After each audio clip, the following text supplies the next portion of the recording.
یہ کائنات ابھی ناتمام ہے شاید کہ آ رہی ہے دمادم صدائے کن فیکون۔ وہ کون سی ایسی بنیاد ہے کائنات کی کہ جس کی کوئی بنیاد نہیں؟ بگ بینگ تھیوری ایک افسانہ یا حقیقت؟ وہ کون سے ایسے اصول ہیں سوشل سائیکالوجی کے جو دنیا نے آج دریافت کیے پر 1400 سال پہلے قرآن میں موجود ہیں؟ وہ کون سی ایسی دریافت ہے جس نے نیوٹن کی پوری فزکس کو الٹ کے رکھ دیا؟ اور کیسے سائنٹسٹ نے یہ پتہ لگایا کہ یہ کائنات خود نہیں بلکہ کسی کے بنانے سے بنی ہے؟ میں ہوں حسنین سرفراز اور آپ دیکھ رہے ہیں اسلام اینڈ سائنس۔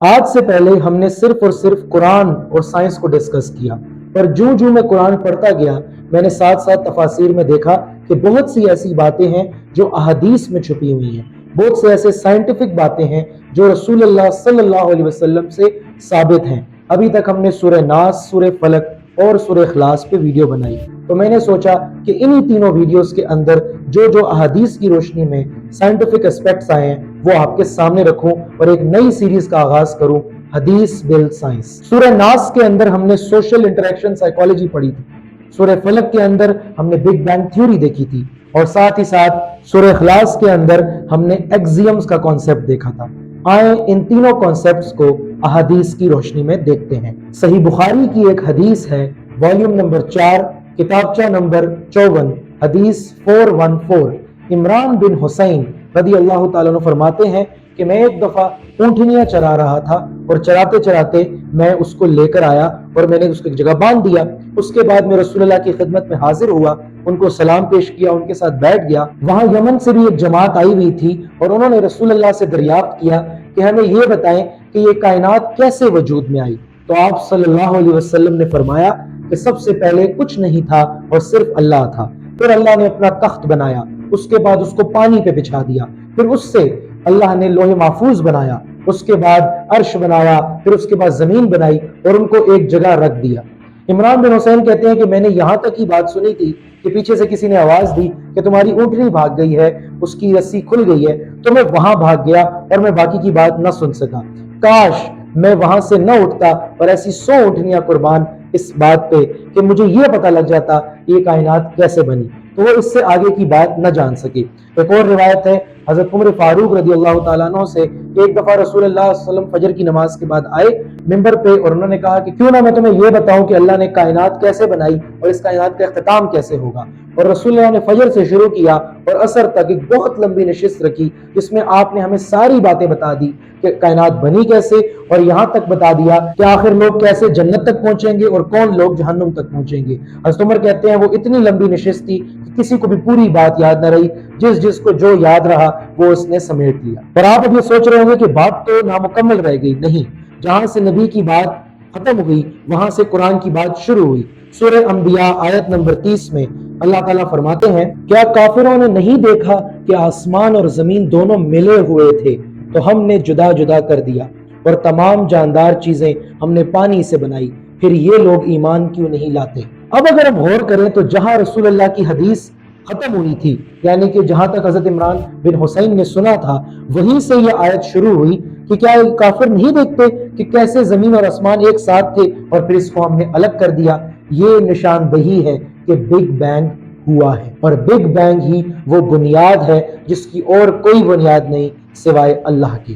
ایسا ایکزیم ہے، میتھمیٹکس کی زبان میں ایکزیم اسے کہتے ہیں کہ ایسی فاؤنڈیشن، ایسی بیس جس کی اور کوئی بیس نہ ہو۔ اگر ہم سائنس کی روشنی میں دیکھیں تو نیوٹن کو کلاسیکل فزکس کا فادر کہا جاتا ہے۔ اس کا یہ کانسیپٹ تھا کہ یہ کائنات ہمیشہ سے ہے اور ہمیشہ رہے گی، یعنی کہ مائنس انفینٹی سے پلس انفینٹی کو جا رہی ہے۔ آئنسٹائن نے آ کر اس بات کو رد کیا اور کہا کہ ایکسپینڈنگ ہو رہی ہے، کائنات پھیل رہی ہے، اور اس کو ایکسپینڈنگ تھیوری کا نام دیا جو کہ صرف میتھمیٹیکلی ابھی تک صرف پاسبل تھی۔ اسی طرح اگر ہم سورہ ذاریات دیکھیں جس میں آیت نمبر 47 ہمیں یہ بتاتی ہے، اور آسمان کو ہم نے ہاتھوں سے بنایا اور بے شک ہم اس کو وسعت دینے والے ہیں. The heavens we have built them with power and verily we are expanding it. یعنی کہ expanding of universe بالکل ٹھیک کانسیپٹ ہے. تو اس کے ہونے سے نیوٹن کی جو تھیوری تھی وہ غلط ثابت ہوئی اور آئنسٹائن کی تھیوری جو تھی وہ ایک نیا کانسیپٹ لے کر آئی،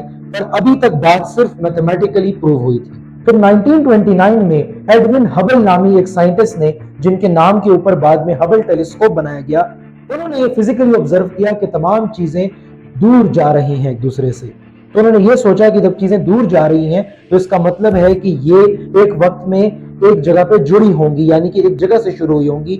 اس کو سنگل پوائنٹ کہا گیا، اور یہ ایسا پوائنٹ ہوگا جس کی ڈینسٹی ہائی ہوگی اور والیوم زیرو ہوگا. اب کائنات میں کوئی بھی ایسی چیز نہیں ہے جو ایک پوائنٹ پہ جمع ہو، جس کی ڈینسٹی تو بہت زیادہ ہو لیکن والیوم زیرو ہو.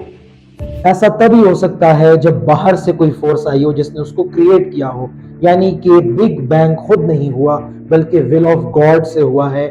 فزیکلی، سائنٹیفکلی اور لاجیکلی یہ پروو ہو گئی بات. اور ساتھ ہی ساتھ یہ کوسچن ریز ہوا کہ اگر بگ بینگ ہوا ہے تو اس کے ساؤنڈ اور اس کی ریڈیشنز بھی ہونی چاہیے.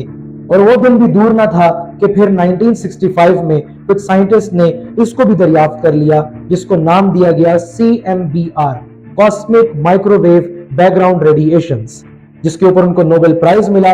ان کا یہ کہنا تھا کہ کائنات پہلے ایک پرائمری نیبولا تھی، جس کے بعد اس کی سیکنڈری سیپریشن ہوئی اور پھر گیلیکسیز، سٹار، سن، مون اور پلانٹس بن گئے. تو یہ ثابت ہوا کہ اس کائنات کی، اس یونیورس کا ایک بگننگ بھی ہے اور اس کا اینڈ بھی ہے. جیسے کہ اللہ تعالیٰ فرماتے ہیں قرآن میں کہ ہم نے جب کن کہا تو کن کا فیکون آج بھی ہو رہا ہے. ایکسپینڈنگ تھیوری یہ کہتی ہے کہ چیزیں آج بھی بنتی جا رہی ہیں، کائنات آج بھی تخلیق ہو رہی ہے، کیونکہ یہ کن اس کا تھا جو ہر چیز پر قادر ہے. اور ساتھ ہی ساتھ بڑی ایک انٹرسٹنگ بات سورہ فصلات آیت نمبر 11 میں آتی ہے، جہاں سے یہ پتہ لگتا ہے کہ آخر یہ بگ بینگ ہوا کیوں. فرماتے ہیں پھر آسمان کی طرف متوجہ ہوا اور وہ دھواں تھا، تو اس نے اس سے اور زمین سے فرمایا کہ دونوں آؤ، خواہ خوشی سے خواہ ناخوشی سے. انہوں نے کہا کہ ہم خوشی سے آتے ہیں. اب یہاں پر بڑی عجیب بات ہے کہ خواہ خوشی سے یا ناخوشی سے. تو جب میں نے اس کو پڑھا تو میں حیران ہو گیا کہ کیسے زمین یہ کہہ سکتی ہے کہ وہ خوشی سے یا ناخوشی سے آئے. خوشی سے سمجھ آتی ہے لیکن ناخوشی کا مطلب کیا ہے؟ اللہ کو انکار کر رہی ہے؟ نہیں، یہاں اللہ تعالیٰ بڑی ایک گہری بات کر رہے ہیں غور و فکر کرنے والوں کے لیے. میٹر بائی نیچر چیزوں کو اپنی طرف پل کرتا ہے. گریویٹیشن ہوتی ہے، چاہے وہ چھوٹی چیز ہو بڑی چیز ہو، ہر چیز ایک دوسری چیز کو اٹریکٹ کر رہی ہے. ماس کا ڈفرنس آتا ہے تو جو ہیوی ہوتی ہے اس کی طرف دوسری چیز کھینچی چلی آتی ہے. پر یہ کیسے ہوا کہ یہ سارا ایک ساتھ تھا اور اس کا بلاسٹ ہو گیا؟ ہونا تو یہ چاہیے تھا کہ سارا کچھ آپس میں آ کے جڑ جاتا. تو یہاں سے ہمیں سمجھ آتی ہے کہ میٹر کے علاوہ اینٹی میٹر بھی تھا جس کو اللہ نے حکم دیا. اب antimatter by nature matter کے بالکل مخالف ہوتا ہے، وہ قریب نہیں آتا بلکہ دور جاتا ہے. تو جو خوشی سے آئے وہ میٹر تھے، یعنی کہ ان کی فطرت یہ ہے کہ وہ قریب خوشی سے آتے ہیں. اور جو خوشی سے نہیں آئے، یہاں سے مراد ان کی فطرت ہے جو بائی نیچر اٹریکٹ نہیں کرتے بلکہ ریپیل کرتے ہیں. حتیٰ کہ یہ ہونا چاہیے تھا کہ پوری کائنات میں جتنا بھی میٹر ہے وہ سب اٹریکٹ کرتا ہے، تو ایکسپینڈنگ تھیوری نہ ہوتی بلکہ چیزیں واپس آتی.